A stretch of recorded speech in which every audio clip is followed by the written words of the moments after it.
तो गाइस आज हम बात करेंगे मैनेजर किम के चैप्टर नंबर 209 के बारे में। और पिछले चैप्टर में हमने देखा था मैनेजर किम और जोंगो शिन एक मिशन पे निकले होते हैं जहां पे उन्हें बचाना होता है हिकारू कुरोदा को, यानी कि एरीज की पुरानी मेंबर यूकी कुरोदा की पोती, जो होती तो एक लड़की है लेकिन फिर भी ना जाने क्यों खुद को एक लड़का कहती है। इसलिए अब मेरे लिए ये चीज सस्पेंस बन चुकी है, आखिर ये लड़का है या फिर लड़की। हिकारू एक सीक्रेट एजेंट होती है जो चाइना में अपने एक मिशन को अंजाम देने के लिए आ रखी है, लेकिन हिकारू की इंफॉर्मेशन लीक होने की वजह से उसके दुश्मन अब उसको पहचान सकते हैं और उसको मारने के लिए उसके पीछे पड़े हैं। और पिछले चैप्टर के लास्ट में हिकारू एक बंदे को चाकू से निपटा देती है, शायद से ये उसका मिशन था। जब हिकारू इस बंदे को निपटा रही होती है तो हमें पीछे से वॉइस ओवर आती है। हिकारू कुरोदा ने यूकी कुरोदा की सारी टेक्निक सीखी है, ये उसकी वो अकेली विरासत है जो उसे मिली है। ऑफ कोर्स कुरोदा फैमिली में और भी ऐसे बहुत सारे लोग हैं जो बहुत ज्यादा ताकतवर हैं, लेकिन अगर बात जासूसी की या फिर सीक्रेट मिशंस की आती है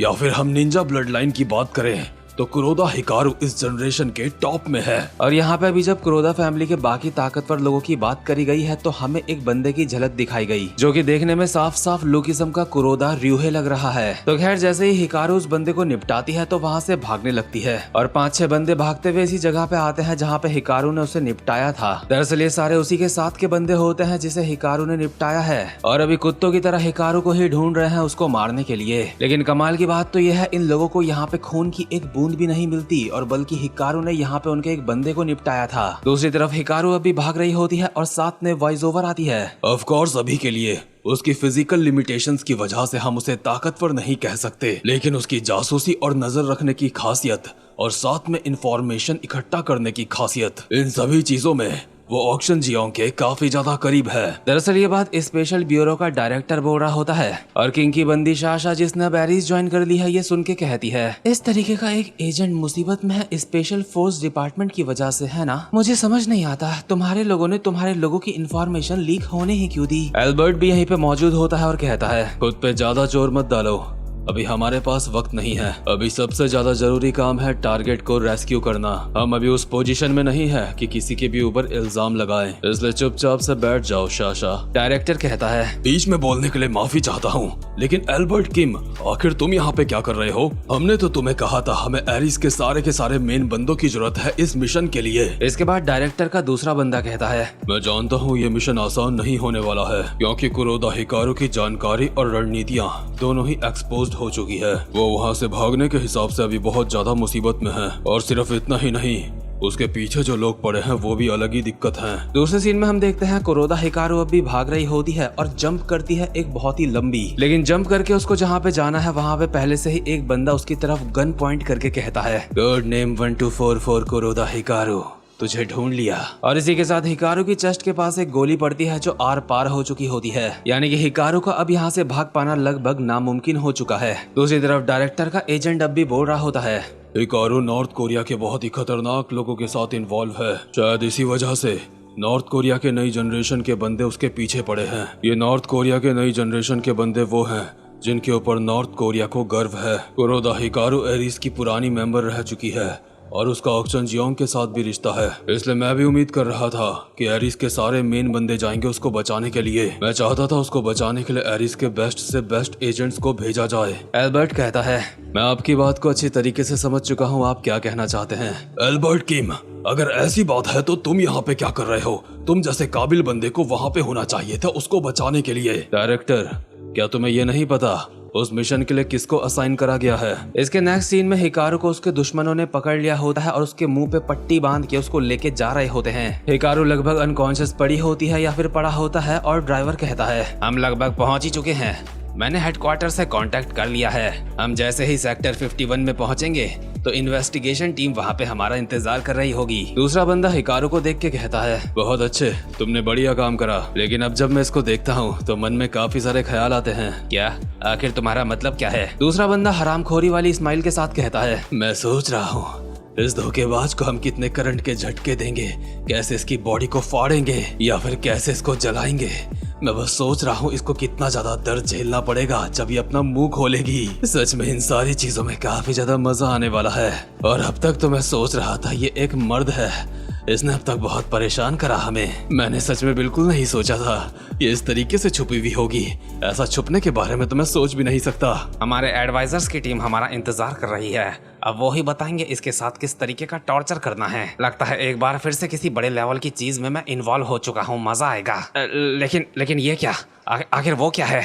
आगे रास्ते में कोई खड़ा है और जो बंदा इनके रास्ते में खड़ा होता है वो और कोई नहीं मैनेजर किम होते हैं। और दूसरी तरफ एल्बर्ट डायरेक्टर को बोल रहा होता है, मैनेजर किम टेयुंग, क्या आपको नहीं पता इस मिशन को वो हैंडल करने वाले हैं जिन दिनों में वो कोड 66 के नाम से जाने जाते थे, और उसके बाद भी उन्होंने अनगिनत मिशनों को अंजाम दिया है। उन्होंने बहुत सारे कमाल के कारनामे करे हैं और जहां तक मुझे याद है एक बार उनके पंगे स्पेशल फोर्स ब्यूरो के साथ भी हुए थे। मैंने सही कहा ना, आपको याद होगा।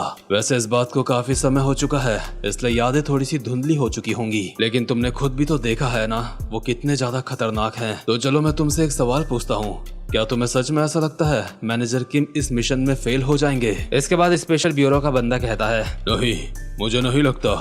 भले ही हमारे डायरेक्टर इस बारे में नहीं जानते होंगे, क्योंकि वो जो लफड़ा हुआ था उसके बारे में हमारे पास सिर्फ रिटर्न में ही अभी जानकारी मौजूद है। लेकिन मुझे खुद को आज भी वो दिन याद है जिस दिन स्पेशल फोर्स ब्यूरो और जोयुंग कंस्ट्रक्शन यानी कि गवर्नमेंट एजेंसी और एक बहुत बड़ी कॉरपोरेशन, इन दोनों का सामना हुआ था कोड नंबर 66 से। कोड नंबर 66 के सामने इतनी बड़ी बड़ी दो मुसीबतें खड़ी थी, लेकिन उसके बावजूद भी उन्होंने अपने हर उस कार्ड को इस्तेमाल करा जो वो कर सकते थे, और अंत में उन्होंने वो नतीजे पा लिए जो उनको चाहिए थे। मैं ये सारी बात एक ऐसे इंसान के तौर पे बोल रहा हूँ जो खुद ये सब कुछ देख चुका है, और उसी बेस पे मैं कहना चाहता हूँ वो ये कर सकते हैं। और चीजों को अगर और ज्यादा क्लियरली कहूँ तो मुझे लगता है उनके नाकाम होने के चांस बिल्कुल 0 है, ये नामुमकिन है। इसके बाद हम वापस से दूसरे सीन में पहुंचते हैं जहां पे न्यू जनरेशन के बंदे मैनेजर किम की तरफ गाड़ी भगाते हुए आ रहे होते हैं, उनको बस कुचलने ही वाले होते हैं। और मैनेजर किम वहां पे ऐसे हाथ पे हाथ डाल के खड़े होते हैं जैसे किसी पार्क में खड़े होंगे और कहते हैं,